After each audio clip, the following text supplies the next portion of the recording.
जो प्रधानमंत्री विदेशों में जाकर ये कहता है मैं बुद्ध भूमि से आया हूँ, मैंने तुमको बुद्ध दिया है, मैं उस प्रधानमंत्री से जानना चाहता हूँ कि वह प्रधानमंत्री इस भारत की बुद्ध भूमि को राम जन्मभूमि किस आधार पर बनाना चाहता है या राम का मंदिर किस आधार पर बनाना चाहता है। राम जन्मभूमि में जितने भी अब अवशेष निकल रहे हैं वह सारे के सारे बौद्धों के अवशेष निकल रहे हैं। तब मेरा प्रश्न ये है कि राम की जन्मभूमि में राम के अवशेष क्यों नहीं, और जब राम के अवशेष नहीं हैं तो उसको बौद्ध नगरी मानने से इस देश को क्या ऐतराज है। 20 साल से मैं ये कहता रहा हूँ कि राम कभी भी अयोध्या में पैदा नहीं हुए, लेकिन यहाँ एक समझने की चीज़ है कि भारत में बौद्धों का जनमत नहीं है और जो लोग आवाज़ उठाते हैं वो अबौद्ध हैं। इसीलिए मैं एक बात ये कह सकता हूँ कि हिंदूकरण की जो नीति है आरएसएस की, वो ये कहती है कि आप माने या ना माने लेकिन हम मानते हैं कि आप हिंदू हैं। ठीक है। अब यह प्रश्न ये है, मैंने कुछ समय पहले बोला था सोशल मीडिया पे किसी पे बोला था कि रामलला सबके सामने बाबरी मस्जिद उस स्थल पर रखे गए, रामलला के मंदिर नहीं उस जगह को ताला लगाया गया, बाद में वो ताला खोला गया। तो जब सब ये जानते हैं कि रामलला रखे गए, वहाँ ताला लगाया गया, बाद में वो ताला खोला गया, और इसी बात को लेकर के जब मंडल कमीशन लागू हुआ तो अडवाणी ने एक रथ यात्रा निकाली राम रथ लेकर के, और उनका कहना था कि रामलला हम वहीं आएंगे और राम मंदिर बनाएंगे। उसका प्रचार प्रसार किया गया। यहाँ एक प्रश्न है, ऐतिहासिक दृष्टि से आज तक कोई ये भी सिद्ध नहीं कर सका ऐतिहासिक दस्तावेजों के आधार पर कि रियल में वो राम जन्मभूमि है। अयोध्या जो है वह जो है मृणाल माता जो बौद्ध धर्म के अंदर प्रसिद्ध जो है वो श्रावस्ती नरेश की पत्नी थी, और वही का प्रसिद्ध कवि अश्वघोष महायान का अयोध्या का ही रहने वाला था। श्रावस्ती नरेश ने जब नरसंहार की वो बात कही थी ब्राह्मणों ने, तो वहाँ पर जो है जानवरों की हत्या की जाती थी। तथागत बुद्ध एक भेड़ के बच्चे को लेकर गए और उन्होंने वहाँ कहा कि राजन, नरसंहार करने से यदि आदमी को सुख मिलता है, स्वर्ग मिलता है, तो मैं ये चाहूँगा कि सबसे पहले आप मेरा ही मर्डर करें। तब राजा ने घोषणा की कि मेरे राज्य में किसी की हत्या नहीं होगी, और वो क्या बना, अयोध्या बना, जहाँ कोई योद्धा नहीं हो। अवध बना, जिसका मतलब है जहाँ किसी का वध नहीं हो। वास्तविक दृष्टि से देखा जाए तो राम की जन्मभूमि थाईलैंड में है, सारी दुनिया ये जानती है। लेकिन ये चीज़ एक बहुत महत्वपूर्ण बता रहा हूँ, जो पुष्पमित्र शुंग भिक्षुओं का कत्ल करने के बाद, राजा बृहदत्त जो बौद्धों का अंतिम राजा था, उसकी हत्या करने के बाद एड़ी चोटी का जोर ब्राह्मणों ने लगाया इस भारत की धरती पर हिंदू गणराज्य स्थापित करने के लिए, फिर से ब्राह्मणी संस्कृति को थोपने के लिए। लेकिन 2,500-3 हजार वर्ष होने के बावजूद भी पूर्ण रूपेण वो जो सफल नहीं हो सके। 84,000 बुद्ध विहारों को तोड़ा गया, नालंदा विश्वविद्यालय तोड़ा गया, तमाम चीज़ें ध्वस्त किया गया, और आज भी यानी पूरे देश का अगर सर्वे किया जाए तो जहाँ जहाँ बौद्धों के अवशेष है वहाँ कोई न कोई हिंदू संस्कृति का, ब्राह्मणी संस्कृति का कोई न कोई प्रतीक मिलेगा। तब प्रश्न ये पैदा होता है, बौद्धों के अवशेष स्थल पर ये हिंदू प्रतीक कैसे पहुंचा। इसका मतलब ये है जानबूझकर उसको स्थापित किया गया और इसको विवाद का एक केंद्र बनाया गया। मैं एग्जाम्पल देता हूँ, भद्रावती की लेनी हो, बुद्ध लेनी, वहाँ बताते हैं 5 पांडव हैं। नासिक में जाएंगे जहाँ वो बुद्ध लेनी है, वहाँ बताते हैं ये पांडव लेनी है। बुद्ध के आगे महाबोधि विहार में जाएंगे, जब टेम्पल में घुसेंगे तो लेफ्ट साइड में भगवान बुद्ध की 5 मूर्तियाँ हैं, कहते हैं ये 5 पांडव हैं।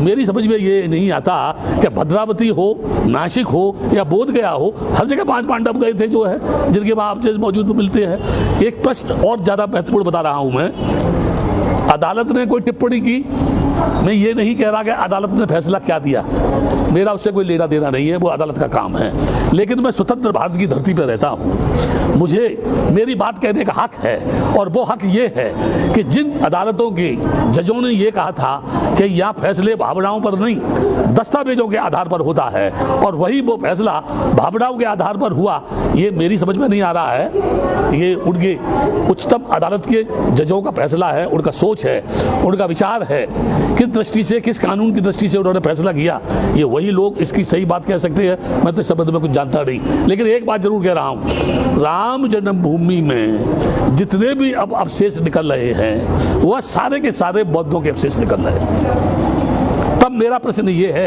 कि राम की जन्मभूमि में राम के अवशेष क्यों नहीं, और जब राम के अवशेष नहीं हैं तो उसको बौद्ध नगरी मानने से इस देश को क्या ऐतराज है। बल्कि मैं ये कहूँगा कि जो प्रधानमंत्री विदेशों में जाकर ये कहता है मैं बुद्ध भूमि से आया हूँ, मैंने तुमको बुद्ध दिया है, मैं उस प्रधानमंत्री से जानना चाहता हूँ कि वह प्रधानमंत्री इस भारत की बुद्ध भूमि को राम जन्मभूमि किस आधार पर बनाना चाहता है या राम का मंदिर किस आधार पर बनाना चाहता है। ये एक प्रश्न विचारणीय प्रश्न है। ये पूरे देश में लॉकडाउन है, मंदिर बंद है, मस्जिद बंद है, गिरजा बंद है, गुरुद्वारे बंद है, सब जगह ताला लगा हुआ है। यानी भगवान के मंदिर में भी ताला लगा है और हमारे देश के 33 करोड़ देवता, इस सृष्टि का मालिक भगवान स्वयंभू जो है चुप है, मौन है। तो मैं समझता हूँ कोरोना वायरस से कहीं वो भी भयभीत तो नहीं है। अगर वो भयभीत है तो मैं कैसे उसको मानूं कि वो भगवान है। दूसरा प्रश्न मेरा ये है, क्या अदालत में कभी भी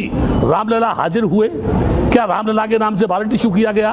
क्या रामलला को नोटिस दिया गया? यदि ऐसा नहीं है तो ये किस तरीके के आधार पर उनको वहाँ यानी वो विराजमान हो गई। तीसरी चीज मैं ये कहना चाहता हूँ, भारत की धरती को कहीं भी खोदा जाए उसमें बुद्ध निकलता है, बुद्ध का अवशेष निकलता है और कुछ नहीं निकलता है। कृष्ण भूमि है वो भी बुद्ध भूमि है।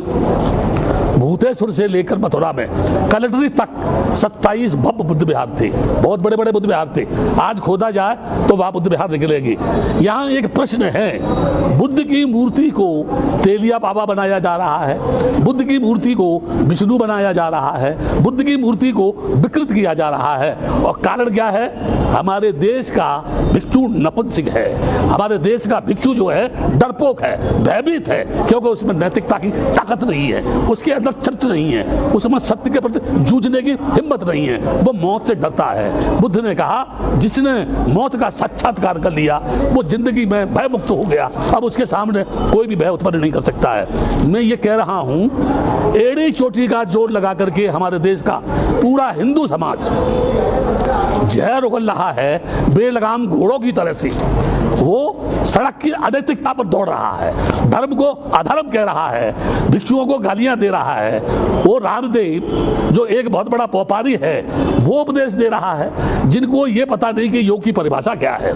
मैं यहाँ ये बताना चाहता हूँ कि जो लोग भी इस भारत की धरती पर हिंदू गणराज्य स्थापित करना चाहते हैं, मैं आपके मीडिया के माध्यम से कह रहा हूँ, उनके बाप भी, उनके बाप के फरिश्ते भी इस देश की धरती पर हिंदू गणराज्य स्थापित नहीं कर सकते। क्योंकि जब ये देश आजाद हुआ, अंग्रेजों से जब एग्रीमेंट हुआ, तब डेमोक्रेसी के आधार पर यह देश आजाद हुआ, लोकतंत्र के आधार पर यह देश आजाद हुआ, धर्मनिरपेक्षता के आधार पर यह हुआ। मैं पूरे देश के लोगों से यह जानना चाहता हूं, क्या वेदों में कहीं हिंदू शब्द है? क्या पुराणों में कहीं हिंदू शब्द है? कहीं गीता में कहीं हिंदू शब्द है? रामायण में कहीं हिंदू शब्द है? उपनिषद में कहीं हिंदू शब्द है? किसी भी एक जगह कोई भी इस देश का मनीषी, ब्राह्मण, इस देश का नेता, इस देश का कोई भी उच्च कोटि का आचार, शंकराचार्य ये बताए हिंदू शब्द आया कहां से? What is the means of Hindu? What is the difference? यानी हिंदूज एंड अदर कम्युनिटीज जो है, मैं ये बताना चाहता हूं, केवल डॉक्टर अंबेडकर के संविधान को ये सीधा सीधा नहीं बदल सकते, क्योंकि उस समय इनके पास कोई अंबेडकर नहीं था जो भारतीय संविधान की रचना करता। इस समय भी इनके पास कोई ऐसा मनीषी नहीं है जो संविधान को बदल दे। इसलिए ये राम मंदिर जो है, ये राम मंदिर के माध्यम से हिंदू गणराज्य लाने की कोशिश कर रहे हैं, लेकिन ये भूल गए जब 60 वर्ष की कांग्रेस सड़क पर आ सकती है तो इनके फरिश्तों को भी सड़क पर भीख मांगने से कोई रोक नहीं पाएगा। मैं यहाँ एक बात कहना चाहता हूँ, बड़े बड़े शहंशाह, बड़े बड़े सूफी, यानी हजरत आदम नबी से नीचे जमी के चल बसे थे, नूह किस्ती बाद बल्ला यार वो भी चल बसे, जिनका जमी में था लश्कर व फौजो सिया, दिल के अरमा दिल में रहे यार वो भी चल बसे। आज हम उनके चलने का करते हैं भैया, लोग कल हमसे कहेंगे यार वो भी चल बसे। बड़े बड़े राजा महाराजा, औरंगजेब हुआ या अन्य राजा हुए जो तलवार के बूते पर शासन करना चाहते थे, सिकंदर हो या कोई और हो, मर गए, जमीन पर दफन हो गए, उनकी भी कामना पूरी नहीं हुई। तो ये आरएसएस के लोग, ये बजरंग दल के लोग, ये शिवसेना के लोग और चंद ये इस समय नकाबपोश जो नेता है, जो पूरे देश को बेचना चाहते हैं, रेल बेच रहे हैं, ये जो है बैंकों को बेचना चाहते हैं, हवाई अड्डों को इन्होंने बेच दिया, ये सारे मुल्क को बेच करके जब बेच देंगे तो ये व्हाट विल बी, यानी what will they do on the land of India, क्या करेंगे इस देश में, क्या करना चाहते हैं ये, इनका मकसद है एनी हाउ ब्राह्मणी संस्कृति को भारत की धरती पर स्थापित करना। अब वो जमाना नहीं है जब कोई पुष्प भिक्षुओं का कत्ल करेगा। डॉक्टर अंबेडकर ने बुद्धिज्म को स्वीकार करके एक ऐसी यानी शैली, ऐसी फिलॉसफी, ऐसी भाषा, ऐसी वाणी, ऐसा दर्शन लोगों को बीच में दे दिया है। ज्यों-ज्यों लोग डॉक्टर अंबेडकर को पढ़ेंगे, त्यों-त्यों इस देश में बगावत करने वाले लोगों की संख्या बढ़ेगी।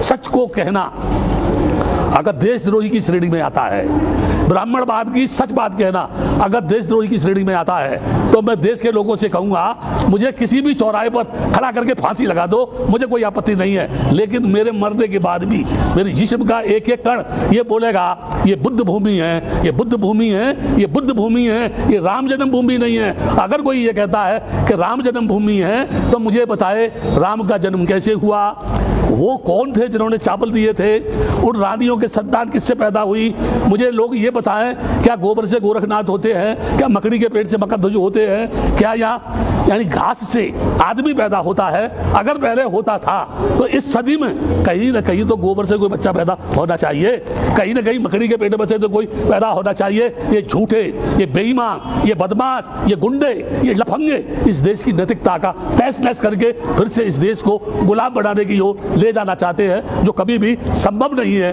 कभी भी इनकी भावना पूरी नहीं होगी। बुद्ध ने कहा पहले अपने आप को जीतो, उसके बाद दूसरे की जीतने की बात करो। पूरी दुनिया जानती है कि बुद्ध के आगे महाबोधि बिहार बौद्धों का है।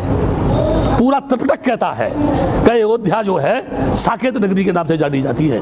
ये कह रहे हैं ये राम मंदिर है, और कह नहीं रहे हैं, उन्होंने उस जगह बाबरी मस्जिद को तोड़ करके राम मंदिर बनाने की शुरुआत कर दी। यहाँ एक प्रश्न है, जब वहाँ बाबरी मस्जिद थी नहीं तो आपने मुसलमानों को 5 एकड़ जमीन देने की घोषणा क्यों की? क्या आप उनको खुश करना चाहते हैं? और फिर ये अभी रक्षाबंधन आ रहा है, उसके साथ साथ ईद आ रही है, और ये 27 से फिर यानी 5 तारीख तक लॉकडाउन करेंगे। ये लॉकडाउन का मतलब क्या है?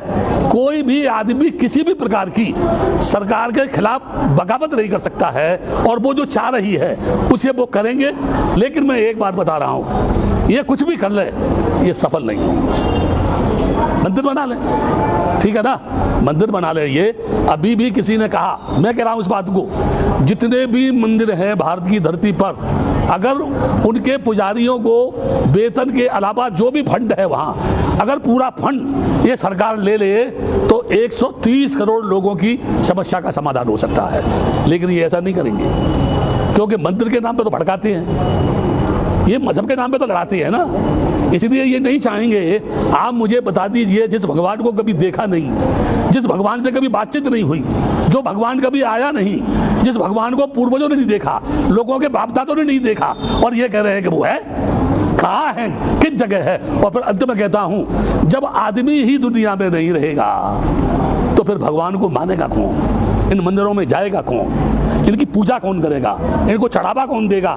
तो आवश्यकता मंदिर बनाने की नहीं, आवश्यकता आदमी के जीवन को बनाने की है, आदमी के जीवन को सुखी बनाने की है, लोगों को अच्छी शिक्षा देने की है, लोगों को अच्छी टेक्निकल एजुकेशन देने की है, लोगों की बेरोजगारी की समस्या हल करने की है, लोगों को नौकरी देने की है, नारी को पढ़ाने की, आगे बढ़ाने की है, उसकी नैतिक यानी शिक्षा के माध्यम से उसके चरित्र का निर्माण करने की है। तब जाकर के